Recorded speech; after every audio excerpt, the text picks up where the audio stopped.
Bienvenidos a la exposición de planeación. Para empezar hablaremos del contexto histórico y veremos cómo evoluciona la planeación en tres etapas: la era prehistórica, las civilizaciones antiguas y el periodo medieval. Bueno, en cuanto a la era prehistórica, alrededor del año 10.000 y 9.000 a.C., finalizó el último periodo glacial. La temperatura del clima aumentó y ocurrió el desplazamiento de glaciares.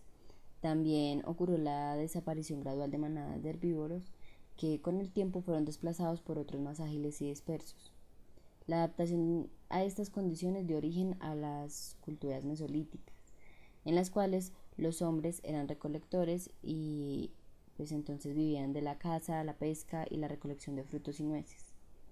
Más adelante grupos familiares y luego tribus enteras unieron esfuerzos y empezaron a ayudarse mutuamente con respecto a la caza y la protección de invasores. Con el tiempo estas culturas evolucionaron y empezaron a emplear la agricultura rudimentaria y la domesticación de animales, lo que fue un gran aporte a la producción y conservación de bienes. Al igual que en la actualidad, también tenían códigos de comportamiento en los negocios, reglas con respecto al papel de los padres, castigos para los delincuentes, ritos religiosos, modales y otros aspectos de este tipo. Además, entendían la necesidad de autoridad y un sistema de administración. Con la implementación de las labores agrícolas, el hombre dejó de cazar y recolectar y empezó a ser más bien sedentario. Entonces empezaron a formar pequeñas villas, creando así pues la necesidad de tener un método para manejar los negocios, y también desarrollaron habilidades administrativas como la astucia, vigilancia, prudencia y sagacidad, lo cual está muy relacionado con la planeación porque se refiere como a la habilidad para comprender las cosas y percibir con claridad lo que éstas conllevan. Todas estas situaciones mencionadas muestran un desarrollo en donde se identifica de alguna manera la planeación si tenemos en cuenta un significado base, que sería que la planeación es un proceso racional que realiza una persona o una organización y consiste en formular planes hacia el futuro y convertirlos en realidad. Con el tiempo, los administradores se desarrollaron y se convirtieron en sacerdotes, militares, ministros, y los problemas de los administradores en aquellas sociedades prehistóricas fueron de tributación, uso eficiente de los recursos, división del trabajo, arreglos y acuerdos comerciales, y la conducción de la guerra y la paz. Bueno, con respecto a las primeras ideas o contemplaciones que hay sobre las civilizaciones antiguas, está la posición del legislador Salomón en el siglo X a.C., quien dirigió el establecimiento de acuerdos comerciales y el manejo de proyectos de construcción y formó tratados de paz. Antes de esto, muchos otros legisladores antiguos emplearon a sus servidores de confianza para cumplir sus deseos, dándoles autoridad suficiente para actuar en su nombre. Luego, dichos servidores llegaron a ser el consejo o junta de consultores de los jefes. Con el tiempo, los jefes adquirieron poder y autoridad, convirtiéndose en líderes que asumieron posiciones teocráticas y espirituales con las que establecieron tabúes y normas de conducta. Para esto usaron el temor a lo sobrenatural y el ridículo secular, es decir, como un ridículo continuo durante mucho tiempo. Esto para asegurar la obediencia de las normas. Bueno, para conocer un poco más de la planeación en las civilizaciones antiguas, explicaré las que más se destacan por sus aportes a la administración. La primera son los sumerios, con la implementación de transacciones escritas por sacerdotes. Los sacerdotes de los templos sumerios recaudaron y administraron considerables cantidades de bienes materiales, ganado, rebaños, rentas y propiedades, llegando al punto en el que era imposible contener la información de las transacciones y la rendición de cuentas por los medios usados en ese momento, que era como la memoria, por ejemplo. Entonces por eso se vieron en la necesidad de desarrollar un sistema de escritura para registrar los datos, y así en caso de defunción un sacerdote sucesor podía ejercer la responsabilidad de los bienes y préstamos basado en la información dada. Y aquí pues se puede identificar la necesidad de la planeación con la creación de estos nuevos métodos de registro de datos, pensando en que no se pierdan las transacciones que se van a hacer a futuro, pues una vez que los sacerdotes fallecieran. Otra civilización es Egipto, en donde se identificó la planeación administrativa durante la construcción de las pirámides, ya que para esto debían pensar en cuántos bloques usar, de qué tamaño, de dónde serían extraídos y cuándo. También se programaba la explotación de canteras, que es como la explotación de rocas para la obtención de los materiales correspondientes de acuerdo con la estación del año. También se marcaban los bloques para señalar los lados o si estaban listos para construcción. También para reducir costos de transporte lo programaban durante la inundación anual del río Nilo. Los egipcios se caracterizaron por la capacidad de realizar tareas con los recursos disponibles y sus construcciones, que son conocidas hoy en día, son la muestra de su efectividad. Además de la arquitectura, la literatura egipcia también muestra aspectos del pensamiento administrativo planteado como consejos del padre al hijo, también llamado el libro de instrucción Tajotep. En el manuscrito llamado Aboyet, es decir, instrucción del padre al hijo, se identifica la planeación en la parte que dice: el jefe debería mantener en su mente los días que están por venir. También contaron con registros detallados en el gobierno para mostrar cuánto recibían, de quién y cuándo, y nada se hacía en el gobierno sin el apoyo de estos documentos. De la civilización babilónica se obtienen las leyes mercantiles, en donde trataban temas de ventas, contratos, sociedades, acuerdos y pagarés. Sus transacciones mercantiles fueron documentadas en tablillas como un medio de control. La contribución más significativa fue el Código Hammurabi, que es uno de los más antiguos códigos legales conocidos en el mundo, que además da idea del pensamiento administrativo de la época. En este caso, con la imposición de normativas, además de ejercer control en los negocios y la sociedad en general, también muestra un trabajo de planeación con la creación de normas para mantener orden en los negocios y las relaciones. Con respecto a los hebreos, en esta civilización se resalta el trabajo de Moisés como líder y administrador por sus habilidades en el gobierno, legislación y relaciones humanas.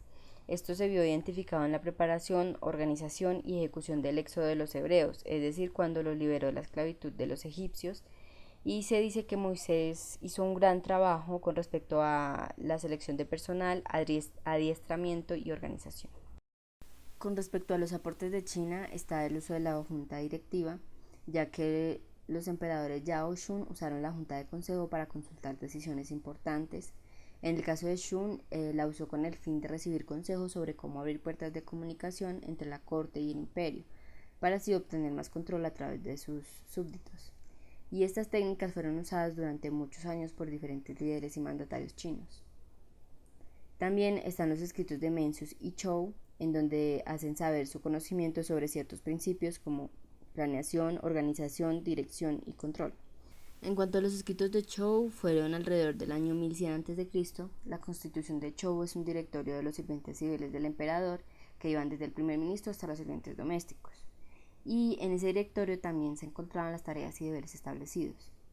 Esta constitución es donde se encuentran conceptos relacionados con la administración contemporánea, como la organización, funciones, cooperación, técnicas de control y procedimientos para mejorar la eficiencia, en donde se podría relacionar de alguna manera con la planeación. En cuanto a Mencius, él creyó que las leyes por sí solas eran insuficientes para regular los negocios. Entonces en sus escritos resaltó la necesidad de tener un sistema, metodología y modelos para tener una administración suficiente, tanto para el gobierno como para los artesanos. Y también mencionó que con un sistema las personas podrían ejercer funciones sin necesidad de destrezas o habilidades especiales, teniendo en cuenta que en la época las funciones y las ocupaciones eran hereditarias.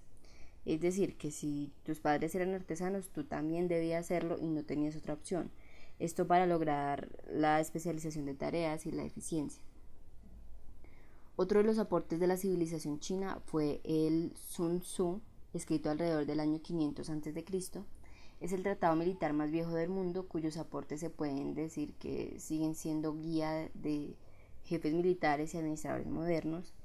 Este tratado da información sobre planeación cuando habla de los cálculos mentales que debían hacerse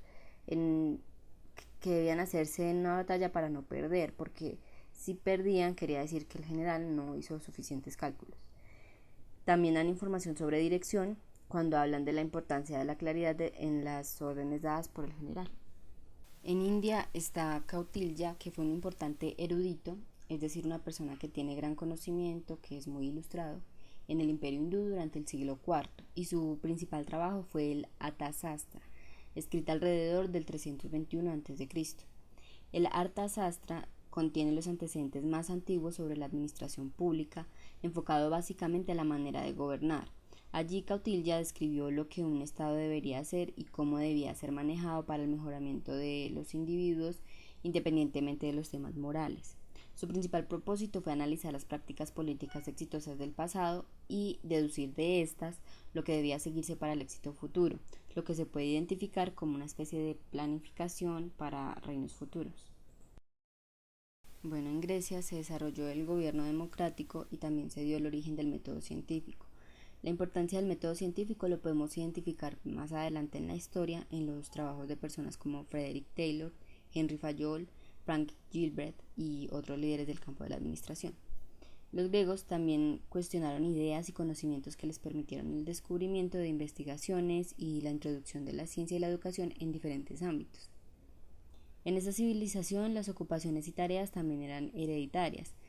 De hecho, la especialización era cada vez más profunda, al punto de que los canteros no afilaban sus propias herramientas, lo cual se relaciona con la planeación, ya que era un planteamiento con el objetivo de mejorar los resultados de cada tarea. Contribuciones castrenses antiguas. Bueno, de la milicia se tienen varios ejemplos del pensamiento administrativo. La vida de Ciro, que fue un caudillo militar y legislador, da varias ilustraciones de esto. Por ejemplo, su padre lo aconsejó con respecto a la planeación con frases como: no adoptes tales planes como te los han dicho, sino sé tú mismo un maquinador de estratagemas. Y otra frase que es: considera por la noche lo que tus hombres harán cuando sea de día, y considera en el día cómo los asuntos pueden ser mejor arreglados por la noche. Ciro también identificó la importancia de principios como la división del trabajo y unidad de dirección y de mando, orden, el principio de universalidad. También reconoció la necesidad del grupo de trabajo, de la coordinación, dirección y unidad de propósito en las organizaciones. También en un libro anónimo sobre el arte de la guerra, escrito en el siglo VI, se resaltan los métodos uniformes. Por ejemplo, se indica en detalle cómo los hombres debían arreglar todos los componentes de su equipo y ropa por la noche, de modo que en caso de alarma pudieran vestirse y armarse en tiempo mínimo, sin confusión. También se menciona cómo fueron adiestrados los hombres en vestirse y armarse, comenzando en los pies, de modo que el ajuste de las piezas del equipo no interfiera con las últimas piezas. Otra contribución importante es el principio staff, que es una de las contribuciones más antiguas. Los jefes destacados lograron éxito en batallas gracias a la planeación con su staff. Es importante tener en cuenta que el staff del comandante le ayuda a formular planes, poniéndolo por escrito y coordinando a los subordinados en sus actividades. La primera indicación significativa del sistema staff ocurrió durante el reinado de Alejandro el Grande, quien tuvo como base de su organización un grupo de oficiales con funciones específicas. Y los métodos y la organización militar de Alejandro influenciaron a otros líderes en la historia. Si comparamos la administración de las organizaciones industriales con la de la maquinaria bélica, encontramos que existen condiciones vitales para dirigir un buen éxito evidentemente iguales. Para triunfar en la administración es esencial un plan, y la preparación de un plan coordinado requiere un esfuerzo colectivo, como el staff, disciplina y delegación de autoridad.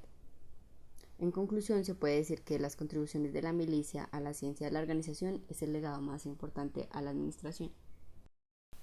En los escritos de Jenofonte sobre la administración de la hacienda, esta debería comprender dos divisiones, interna y externa.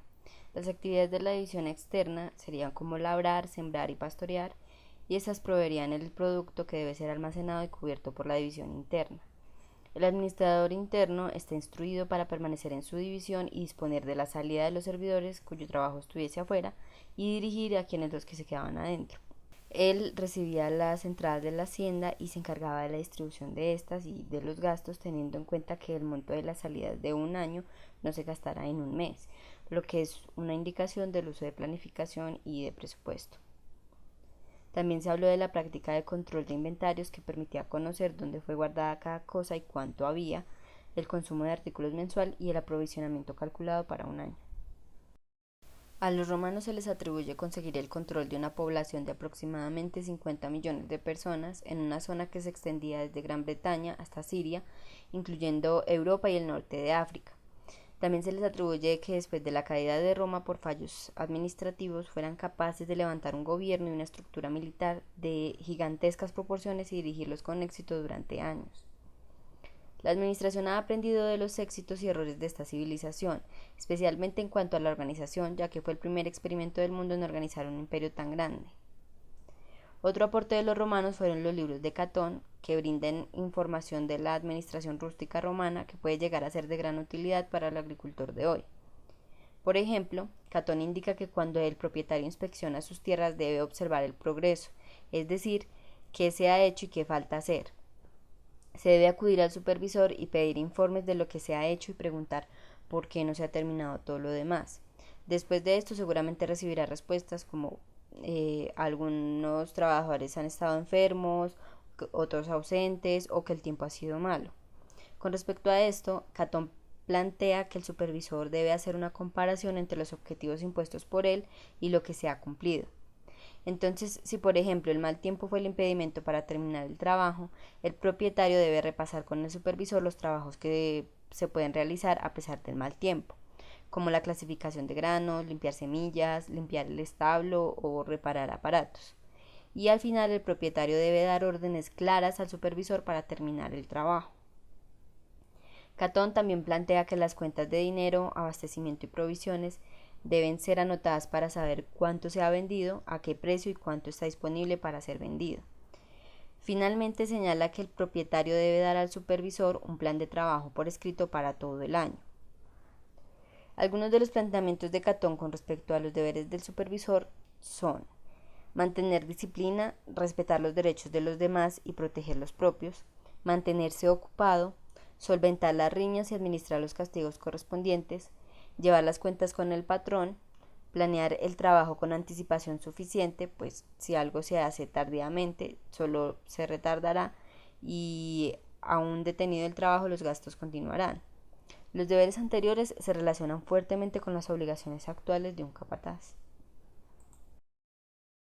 Para finalizar, en el contexto histórico de la planeación tenemos el periodo medieval. En este punto tomamos como referencia la organización feudal para explicar la existencia de la planeación en aquel tiempo. La organización feudal es también conocida como la época del oscurantismo. De esta época se tiene información sobre su organización, que fue de gradación. En la cúspide de la pirámide se encontraba el rey o emperador, que era el dueño de las tierras. Después del rey le seguían vasallos, que eran principalmente militares y financieros, quienes a la vez tenían subvasallos, y así hasta llegar a los siervos. Durante la época feudal, la tierra para trabajar y producir estaba dividida en dos partes. Una pertenecía al señor feudal y era cultivada para su beneficio, y la otra parte era dividida entre varios arrendatarios, quienes trabajaban no solo su propia tierra, sino también la del señor feudal. Cuando había una emergencia, los siervos tenían que trabajar primero en las tierras del señor. Por ejemplo, si veían la posibilidad de una tormenta que pudiera dañar la cosecha, la tierra del señor tenía que ser arada, sembrada y cosechada primero. Los granos y el vino del señor debían llevarse al mercado primero. Y de alguna manera se presenta aquí la planeación cuando el señor feudal protege sus intereses con anticipación.